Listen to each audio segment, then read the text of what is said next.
Hey everyone, welcome back to the channel. Thanks for tuning in for another episode. I've got with me the one and only Sara. Howdy. As Albert the guinea hen Goes a little crazy. chirps away over there because that's what he does. He's a loud, annoying bird. Doesn't like it when we talk. I really feel like that. He starts going anytime we start talking. Hopefully he's not going to be picked up too much on the camera. And if he wasn't picked up at all, then you guys have no idea what we're even talking about. We just spared you. Yeah. Yeah. Anyways, I've got Sara joining me today because we want to do a team series recap. So, if you haven't been watching the channel and this is somewhat new to you, I'll just give you a little recap. So the Bass Pro Tour season is over, the Major League Fishing BPT. But in the fall, they do team series events. So the first two team series events are 24 teams that were broken up into groups of 12. And I was one of those 24 anglers. I was paired up with Drew Gill. And we were in the first team series event, which took place this past week in Erie, Pennsylvania.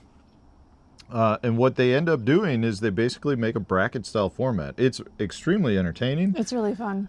So yeah, we were in Erie, PA, Drew and I, as well as my other two housemates, both Spencer Sheffield and Matt Becker were a team. So the four of us, like we got a house like we normally would for any normal Bass Pro Tour event. But in this case, because it was the team series event, we rented a house again, and being the last paired against each other. Yeah, well, we were paired against each other. Not the first round, but so anyways, what they did with respect to the bracket style is four teams fished the first 3 days. And then if you were in the top two teams out of your group of four, you moved on to the next round.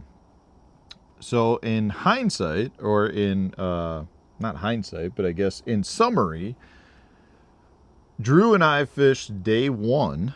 And Sunday, so a week ago. Yep. And we struggled mightily in the first two periods. Finally figured them out and went to catching them really good. Ended up securely sitting in second place. Rocketing it up in the third period. Yep. Yeah, I think we moved on by like 15 pounds or something like that. Yeah, it was, you were behind by a lot. I wasn't really sure. It was the end of the second period. There was definitely some pep talking going on between Drew and I to get it in gear and, start catching some bass. Yeah. So we ended up doing that. So we've qualified for the next round.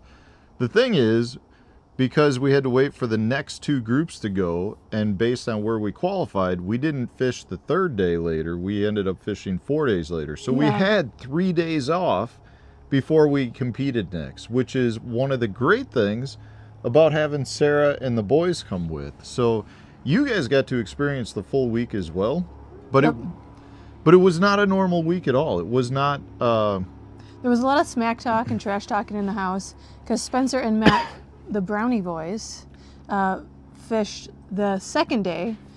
So both teams knew that they were going to be fishing against each other on that fourth day. So we had 3 days knowing we were going to fish on that fourth day. There was 2 full days where you guys were like bickering back and forth. Well, just to be in a playful manner. Yeah, to be clear. In a playful manner. So we put a video out. Drew and I did a video after the first round talking about the smack talking. We were being sarcastic. Very sarcastic. Dry sarcasm. Yeah, dry. Both Drew and I have a very similar sense of humor. It's one of the reasons we get along great. But we had some viewers that really were shocked. They took our words completely straightforward. Out of context, kind of. Yeah, and they really thought that the smack talking was over the top. It was extremely entertaining smack talk. Yeah. It was not smack talk nonstop. It was, we were going to dinner every night. We were hanging out. It was bowling and mini golf. Yeah. Well, we tried to mini golf. So we had a. But it was just odd because there was so many days off. Normally you might have 1 day off, but we had 3 full days to explore Erie, Pennsylvania. Well, it was crazy because, for a normal tournament, you show up, you got 3 days of practice, and then the tournament starts. In this case, we didn't have to be there till 5 p.m. the night before we fished. Yeah. So, like, for us... You also didn't know where you were going to fish, in case you have not been following along. Yeah, we had no, yeah, that's a good point. No clue where we were fishing or species we were fishing for or what the lake we were going to be fishing even looked like. So we left, even though we didn't fish till Sunday, we left Friday morning. We loaded the boys up. We went to, so we drove from central Wisconsin down to like the Indiana Dunes area. We were in Michigan, but like down, it was like 5.5 hours. We had a beach day with the boys. Went to a really good brewery with pizza. I can't remember. What was it called? It's a Chicago. It has a. I can't remember. Oh, it was. I can't remember what it was called. Not Draft House. It was really good. So we did that. We drove a little bit further to like the Indiana-Ohio border. Got a hotel room. Really weird town. It wasn't even a town. I don't even know what that was. It was a questionable location for a Holiday Inn. It turned out great. It was very nice. The hotel was nice. The town was, again, it wasn't a town. We had some interesting neighborhoods this trip. We really did. So the next day we got up. I think we had, like a 4-hour drive? Yeah. To get there, we stopped at Netcraft in Maumee, Ohio. Super cool place. If you guys aren't if you're not a tackle crafter, you may not have heard of Jan's Netcraft, but they're one of these retailers that have everything you could ever need to build your own tackle. So oh my gosh, the boys were in heaven because they like to make their jig skirts, right? And you can see all the colors. They had an entire wall of jig skirt making materials, and they had walls of everything. Yeah, Spinnerbait blades and just, I mean, you name it. If you're a tackle builder, they've got everything you need. So we stopped there. It was like kind of the perfect stopping point. With a 6-year-old and an 8-year-old, like 2 hours is kind of to the point where it really starts getting bad, right? We can make a little longer than that. Okay, but the point is, like, for us, we knew we were going to break up the drive. Yes. And Netcraft was like probably an hour and 15 minutes into the drive. But it wasn't out of the way at all. No, it was like, wow, it's right there. It was right off the highway. So we did that. That was really nice. And then we drove a little bit past Cleveland. We had lunch and then drove, the last hour or so to Erie, Pennsylvania and went to the house. Drew beat us there by maybe an hour. He was there unpacking as well. And at that point, then we get to go to the meeting. And at the meeting, that's where that's where they give us the rules. They still don't tell us where we're going. But then, more importantly, we had to load the boats up with all our gear. So we didn't use our boat. We didn't use our truck. We didn't do anything. We just showed up. They said you were boat number 6, and Drew and I loaded the boats up. You didn't even know what kind of boat it was going to be. It could have been a nitro or a Ranger. Yeah, there were nitros and Rangers. A Ghost or a... Yeah, different trolling motors. So it was... It wasn't stressful from the terms of, like, doing well. It was stressful, like, what do I put in the boat? I don't know where I'm going. I don't know if I'm going to be fishing. We all kind of had ideas that if you were to ask me prior to the event, I would have said we'll fish Presque Isle Bay, we'll fish Lake Erie proper, and then there's probably some lake in Pennsylvania within a half hour that we would have gone to. The thing is, I've never bought a Pennsylvania license before. Really? I mean, we've never had a tournament there. So like I am not familiar with the lakes that are right in that region. When I drive to say New York, I drive pretty much right through Erie, Pennsylvania. So like I knew where it was, and I know, it's on Lake Erie and Presque Isle Bay is there, but I didn't know anything more. I didn't even know what Presque Isle Bay looked like. So from that standpoint, and when they tell us we're going to Erie, PA, they tell us that it could be anywhere within 60 miles. Yep. And we're not allowed to look at a map. So like we even had issues like when we were looking at the weather, I would have Sarah look at the weather because I didn't want to see the radar map, like, and potentially see a lake on the radar map. So we, the night before we fished, we went and loaded the boats up, had a meeting, did a bunch of pictures, kind of pre-tournament interviews. And then at that point, that was pretty much it. So when Because Drew, you fished the next morning, so Yeah. it was a matter of, all right, let's get some rest. yeah, so when Drew and I got up Sunday morning, we went back to the boatyard / hotel where it was at, and then we literally got into a Major League Fishing vehicle, towing our boat, and then we just started driving. So No, we you didn't drive. They drove well, no, you. yeah, we didn't. Yeah, so the camera guy and the marshal were Are in in the the boat, front seat. and they're the ones driving. So Drew and I are just getting like towed to a random lake. I really think they should have had blindfolds on. That would have been funny. So it was one of those things where, like, Drew and I, we took a left turn out of the parking lot, and we're like, okay, well, I guess we're gonna go east.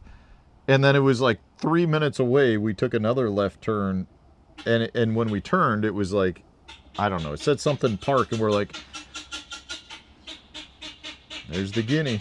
There's the guinea. So loud. He's so loud. So annoying.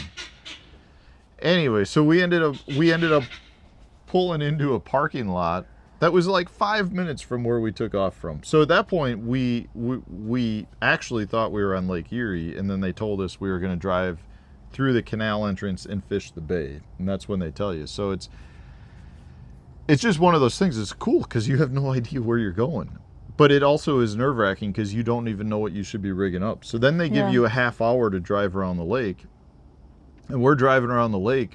I mean, half hour sounds like a lot of time to drive around, say, Presque Isle Bay, which I think was like 1,500 acres total. It's not small, but it's not huge. But it's also the type of thing where you're like, I mean, in a half hour, you don't see, like, if you want to idle around a little bit, you don't see anything. So it took us a little while to kind of figure out what we wanted to be doing, and then in the third period, we found what we were looking for and went to town. I mean, it was fun. Yeah, at that point we had kind of, I don't want to say we'd given up, but the boys and I were watching live at the house, and I was like, well, we are not doing so hot today. I was like, let's go see if we can find them, because you guys were fishing marinas. So we actually took the truck and went down to Presque Isle Bay, and we were driving around. Looking for us? Looking Oh, I for didn't you, know yeah. that. Yeah, we were looking for you, but I didn't know, I'd never been to Presque Isle Bay State Park before, so I didn't know where you might be or whatever. So in the end, I was like, well, there's no marinas within the state park. They're across the bay.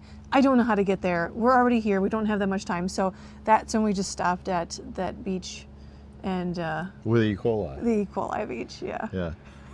Yeah, so we got off the water, and I called Sara up, and I'm like, hey, can you, because she had the truck, I'm like, can you come back or meet me at the parking lot? Because after the first day, you got to then unload the boat. Yeah. So I had to take all my gear out, put it back in the truck, and she's like, well, I've got a slight dilemma. I didn't really want to tell you because I figured you'd took- freak out.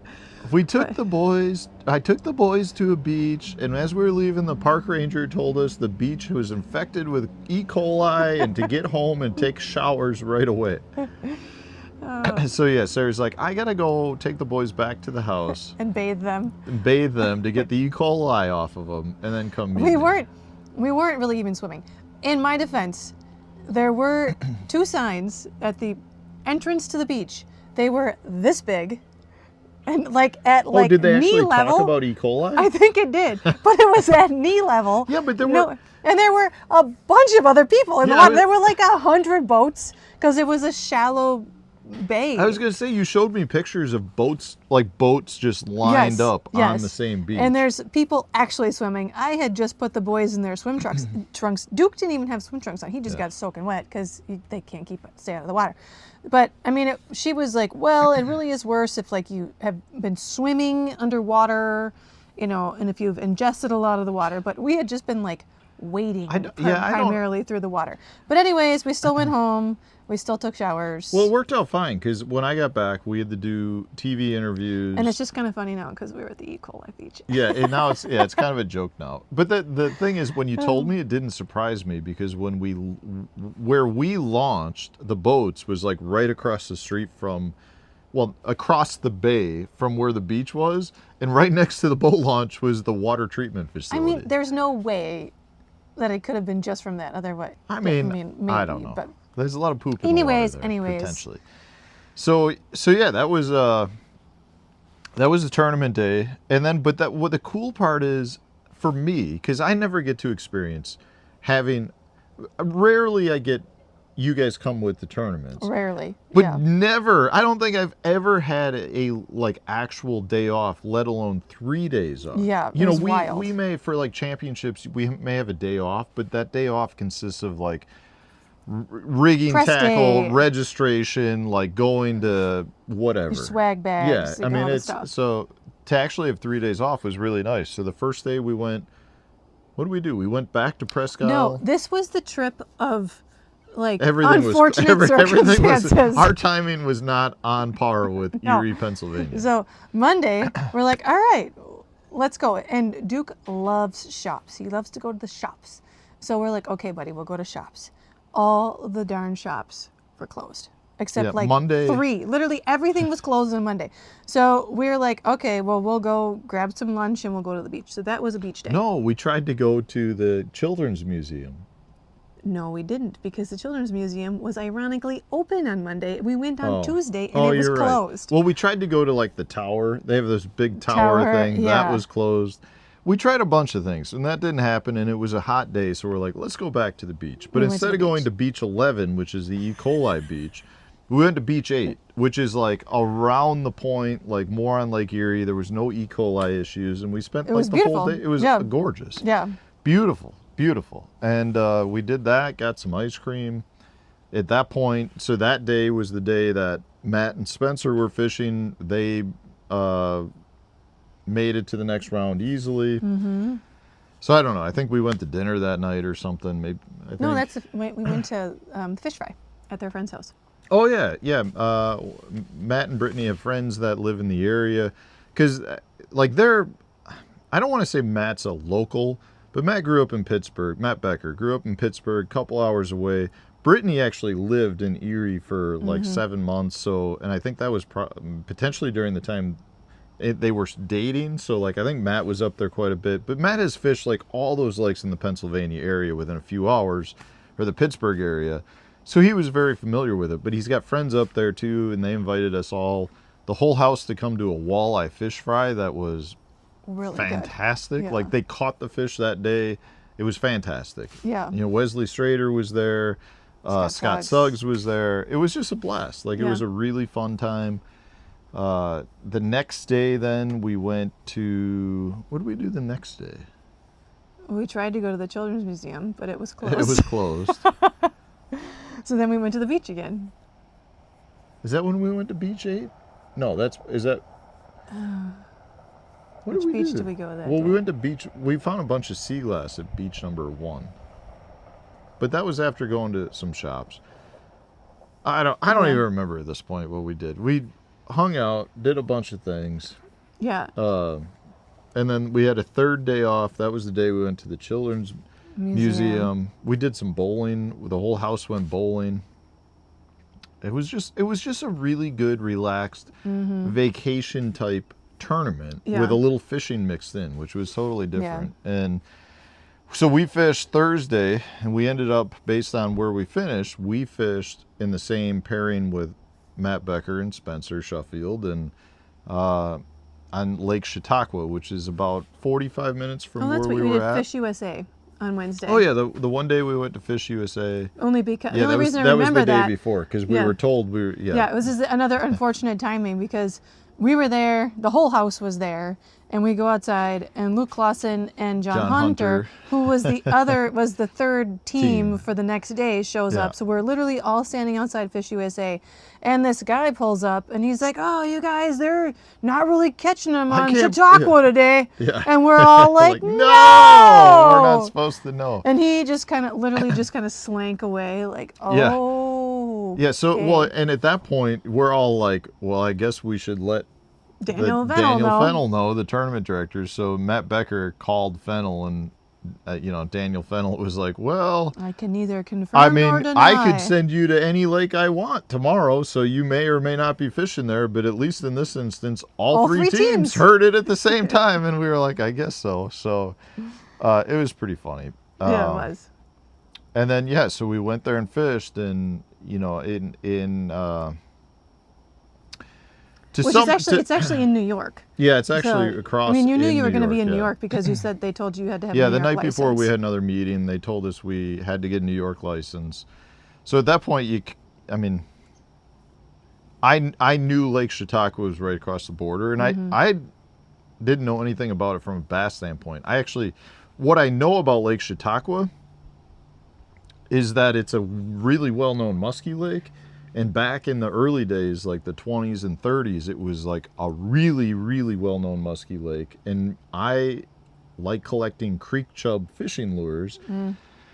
And if you collect creek chub fishing lures, you know that there were some specially painted baits called Chautauqua Specials. Oh. And that's so like when I started collecting baits, I researched Chautauqua Lake, and you know, that's what I knew about it, was really This is years ago though. From a muskie standpoint.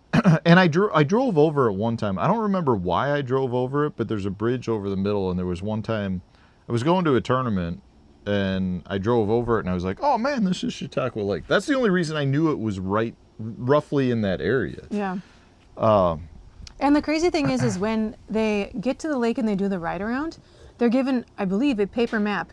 They're not allowed to look at their phones, Google Earth, nothing. Yeah. Like there's no devices allowed. So you have to go off of like what you see and what's this little paper Yeah, map, and then you have two graphs. One little guy Yeah. at the steering.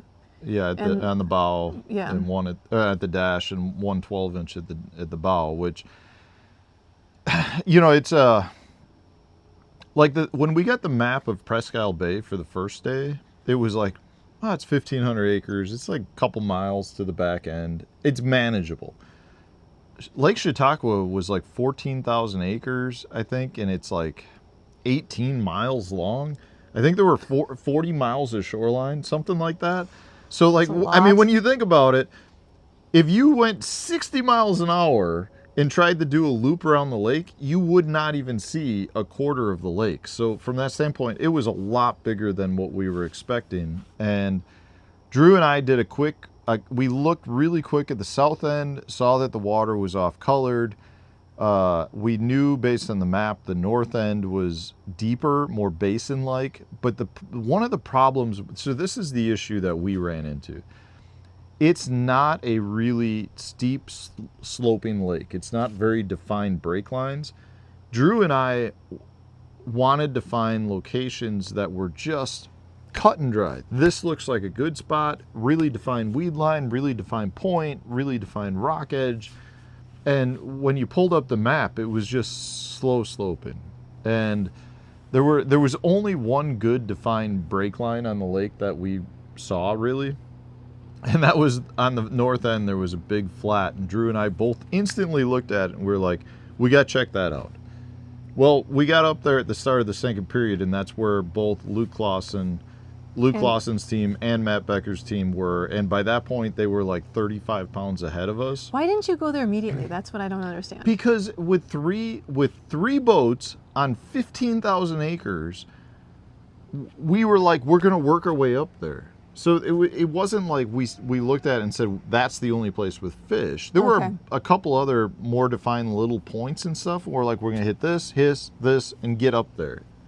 Yeah. And in hindsight, it was what crushed us. The other thing is, you know, so when we got up there and we saw that they were catching them, we pulled up the maps right away and we're like, any other place on this lake that looks like this? The only place we could find was on the south end of the lake. So that's like 20 minutes away, because there's a no wake in the middle. So we ended up running down there to try to find something similar. We weren't just going to weasel our way on the flat with the two other top teams there were probably 3 or 4 other Major League Fishing boats. There were probably 4 or 5 locals up there fishing, and there were probably 4 or 5 like fan boats. You know? So like this flat, which was pretty big, all of a sudden had 20 boats on it. So we were like, let's try to go find it. There's something similar on the south end. We ran all the way down there and got down there, and it was like the weeds were slimed over. It was dirty. It was not the same. And at that point, we had like It was about 3 pounds 1 ounce. Yeah, we had one fish, which we caught off a dock real quick. We actually were leading the tournament with that fish. I thought that the score tracker was broken because every time, I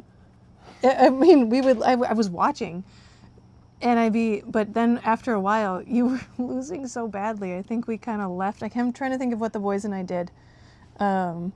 But I would open it back up. Oh, that was the pirate ship day. We took a pirate ship. We became pirates. Arr! And with the scallywags pirate tours. Yeah. The boys, that was the one thing they really wanted to do. So, and they wouldn't let Matt do it because he would be able to see the bay and see the water. On so potentially they tournament waters. Yeah. So I asked the tournament director, I said, can I go on the Scallywags pirate boat tour? And I was told I could not because I'd be on tournament waters. So and anytime, it was an hour and a half long. So I think twice I checked score tracker while we were on it. And I was like, there's got to be something wrong. There's still 3 pounds 1 ounce. Yeah. 3 pounds 1 ounce. Well, so here's the issue. So when we went down, at the end of the period, we were down by so much. Mm-hmm. Drew and I did not feel like we could go just fish docks because on docks, you can catch them relatively consistent, but you're not going to pull up on a spot. You're not going to pull up on a dock and catch 30 pounds. If you find an offshore spot, you could pull up and catch 30 pounds. So Drew and I, at that point, we were down by so much, and we knew what the top 2 teams were fishing. We went looking for the same sort of stuff, and we never found it. We just never found it. And the thing that's interesting about Chautauqua Bay is that the day before, the 3 teams struggled mightily. Yeah. I mean, your end weight was like the winning weight the day before, but because Becker knew where to go, he just crushed it, and then Luke and John Hunter just kind of followed him in, and it made you guys look like. And Luke did a day of filming there in the past, so I think both those teams had an idea that that's where they needed. Well, I know Becker, Matt Becker, sure. He went right there. Yeah. He's like, I know that's the juice.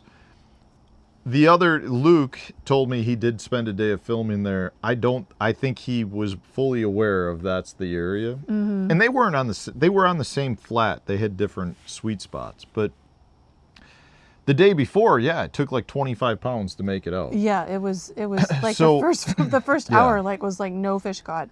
Yeah, so for us, that was frustrating because we didn't even really feel like, we felt like we were forced to go try to find a group of fish. And in the last hour, I finally, both of us were like, let's just go hit the docks. We can, that's how we caught our one fish right off the bat. We probably can catch, another fish or two. Like, let's just go catch a couple fish. Because at that point, make it a little more respectable. And we were way on the south end, and the south end is dirtier. It didn't feel like we should necessarily be offshore. So in the last hour, then we went and we caught, I think we had like 14 or 15 pounds. We caught 7 scoreable bass. We broke one. I think we each lost one on a dock. I thought it was really so funny. It was like, so in hindsight, like it was one of those things where it was like, hey, we caught a couple. And then at the end of that hour, we were like, it was almost even more frustrating because it was like, man, okay, so it took 75 pounds to make it. I think that's what Luke and John had. And we're looking at it going, okay, well, we had like 16 pounds this period. If you do that for 6 hours, you're looking at like 84 pounds if we were able to maintain pace, which I don't know 100% that we could have, but I think we would have potentially done well. And then I found out talking to Matt Becker afterwards that they spent the last hour on the south end fishing docks, and they had like 15 or 20 pounds in the last hour. And Matt's like, oh yeah, you could have maintained that. He goes, you would have been right there. And I was like, gosh dang it. It was really funny though, because he called me after the second period, and I answered, and I'm like, all right. He's like, we got him right where we want him. And I was like, sure you Yeah, did. we were down by 55 pounds or something like that. Got him right where we want him. Drew did the math in the boat during the second period break, and he's like, we need to catch a 2.5 pounder every 4 minutes. And I was like, that's not going to happen. So, needless to say, Brownie Boys and Team Diabetes. Yeah, congrats to all the other teams that made the final round. Big congrats to my buddies Spencer Sheffield and Matt Becker. They crushed it. They had 100 pounds every day. And I don't care if Matt was familiar with those lakes. Like catching 100 pounds of bass is impressive on any lake. If you pick a lake I'm familiar with here, and catching 100 pounds of bass is not an easy feat. That would be hard on the Marshall. Someone was saying, who was it saying that their Marshall was asking for a break? They needed a break. I don't know. I think it was Matt and Spencer on the first day because they were trying to catch 50 fish because their Marshall had never had a sheet that was filled up. Oh, double sides, both sides. Yeah. And they at one point the Marshall asked for a break. Yeah. I need a break, guys. Well, that's a good day of fishing. Yeah, that is a good day of fishing. So to sum everything up, though, my recommendation is to Major League Fishing is to do a circuit this way. Like I know that'd be fun. I know they've got their the team series, these small bracket style formats, which are awesome. But I think you could do a circuit, like a 50 team 6 tournament circuit with a championship. I think you could create an entirely new tournament platform, a team series division. You could start with, you don't necessarily have to do BFL level where you have team series tournaments all over, but you could start a whole new division or 3 or 4 divisions, and then those teams qualify to make the that professional team circuit or whatever you want to call it. I just think right now with the way the economy is and the expenses to do all this, and the fact that team tournaments are really grassroots at this point, there's a lot of people out there that would be interested in this. And when I say it's fun to watch as a spectator. Like it's fun because there's the interaction. It's camaraderie. Like you would think that the people that are fishing together, because you were drafted, right? So you didn't know you were going to fish until Drew picked you. Pick number 4, by the way. Yeah, fourth overall. Fourth overall. I got a signing bonus of $4.8 million. Yeah, that's about a 4th round pick. That's what they get, or fourth overall pick. Yeah. If only. But it was fun just because like Spencer and Matt are good friends, and it's just the interactions between the anglers make it really interesting. Yeah. In the bass bumps and the fist bumps and the high fives and the butt slaps and it's just funny because I mean, I would slap my own butt if I could in an individual tournament, but the reality is like I guess the only way I can describe this, if you're watching me fish in an individual tournament, I'm fishing, but I'm computing in my head every one of my next moves, right? I'm not telling the camera that. Right. Generally speaking, I'm not telling the camera that. Yeah. What the viewers at home get to see me is turn to the camera and I say, we're leaving in 2 casts, right? And then I go to the next spot. With the team format, Drew and I, both days, we were spinning our wheels. And there's a lot of discussion between us as to what the next move should be. And who's going to control the trolling motor? But it's more like, hey, we tried this. That didn't work. What about this? What about this? What about this? Do you have experience fishing this? Like, there's a lot of discussion. Where's your frog box, Matt? Yeah. Where's the frogs? Yeah, we left it in the boat we just transferred out of. After I asked you, should I bring your frog rod? Wait, what? Well, we had to switch boats due to an issue on the second day. Yes. And I specifically asked Drew, do you want me to bring your frog rod? Because we had to transfer tackle during a break to the other boat. And he's like, we're not going to need that. It was like 10 minutes into the next period. And he's like, I got to throw a frog on that. And I was like, and then he went looking for it. I'm like, Drew, the frog, I asked you if you wanted your frog rod. He's like, oh, yeah. So then we had to call the marshal. Well, we told our marshal. The marshal called the chase boat, and the chase boat got our frog rod, which was in the boat we just transferred out of. And then we made like 2 casts with a frog, and we're like, this isn't working, and then left. But it was just, it's a fun format. It's cool. I think they should continue to build off of it. I think the viewers had a good time. Let me know in the comment section, did you guys enjoy watching it? I'm bummed. The next one is in Appleton, Wisconsin. I know. Which is, let's put it this way. We live within the 60-mile radius. So, we do? Yeah. Are you sure? Yes. It takes us an hour and 15 minutes to get there. Because we go to Costco. Because we have to go Costco. south to get around the river. Oh, because we go We're to in Costco. a 60-mile radius. The point is, like, they could be fishing in our backyard Oh in my the next gosh. one. If they do. Anyways, that would be very frustrating if they. The point is, like, I know I've fished pretty much every lake that they potentially will fish. They'll go to Wapaka. That would be a good tournament. They would enjoy chain? that. Yeah. Mm-hmm. Yeah, it would be. I don't know where they're gonna go. Anyways, all right, guys, we're gonna wrap this up. We've been rambling for a while. Really Both long of us time. enjoyed the Team Series tournament in Erie, PA. Erie, PA really showed out. I was really surprised by how much fun it was. It's an old town.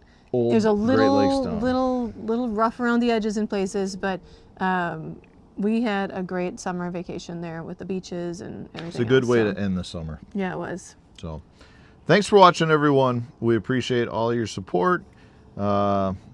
Stay tuned. We'll have a new video coming out tomorrow.